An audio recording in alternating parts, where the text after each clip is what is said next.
Masih bersama kami di Presisi Pagi, pemilu Indonesia mendapat sambutan positif dari pengusaha di Amerika Serikat. Kamar Dagang AS dan Indonesia memproyeksikan sektor pertahanan dan energi terbarukan jadi peluang usaha terbesar pada kepemimpinan baru Indonesia. Selengkapnya dilaporkan Randy Wicaksana dari VOA.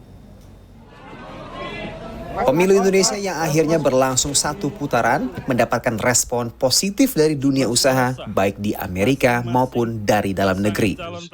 It's much more stable to have a sense of what's going to happen rather than have to wait longer, more months if there was a second one. Itu, jadi I think it's better than expected, dan juga ada certainty.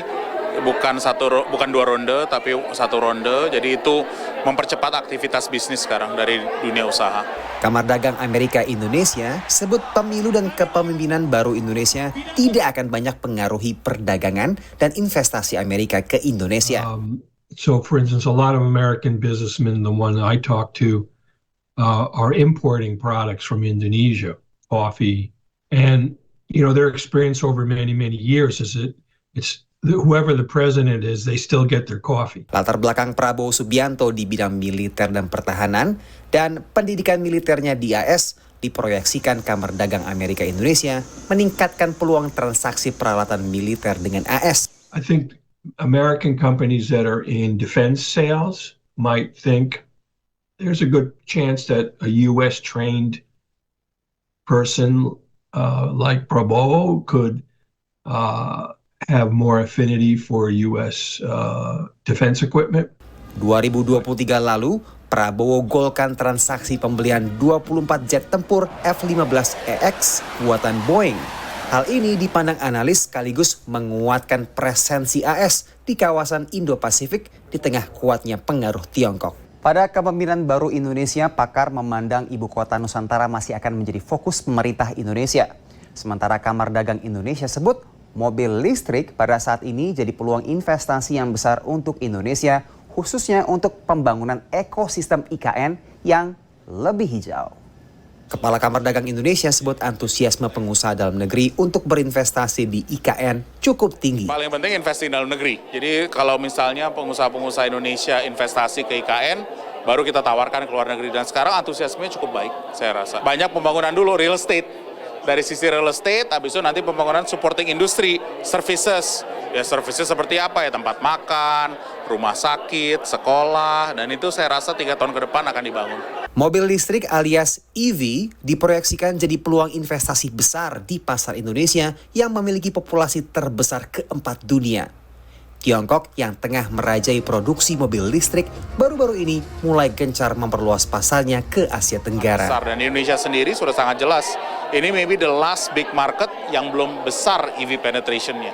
Jadi saya cukup optimis EV akan menjadi salah satu destination investment. Tingkat penetrasi EV Tiongkok telah lampaui 40%, India dan Amerika Serikat di kisaran 5%. Sementara tingkat penetrasi di Indonesia masih di bawah 1%.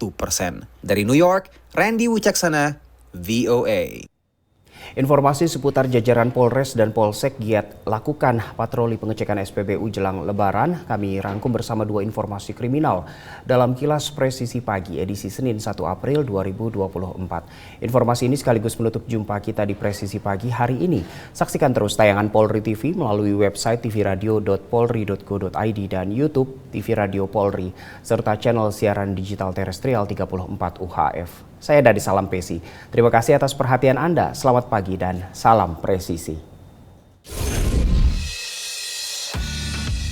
Dalam rangka menjaga situasi Kamtibmas yang kondusif menjelang pelaksanaan mudik Lebaran 2024, jajaran Polres Magetan melakukan patroli ke sejumlah stasiun pengisian bahan bakar umum atau SPBU. Kapolres Magetan, AKBP Satria Permana menekankan pentingnya memastikan kelancaran dan keamanan pasokan bahan bakar bagi para pemudik. Kapolres menghimbau kepada pengusaha SPBU untuk tidak melakukan kecurangan yang dapat merugikan konsumen dan masyarakat. Patroli dialogis juga dilakukan untuk mengantisipasi terjadinya gangguan Kamtibmas di SPBU, seperti penimbunan BBM atau antrian panjang yang berpotensi menimbulkan keributan.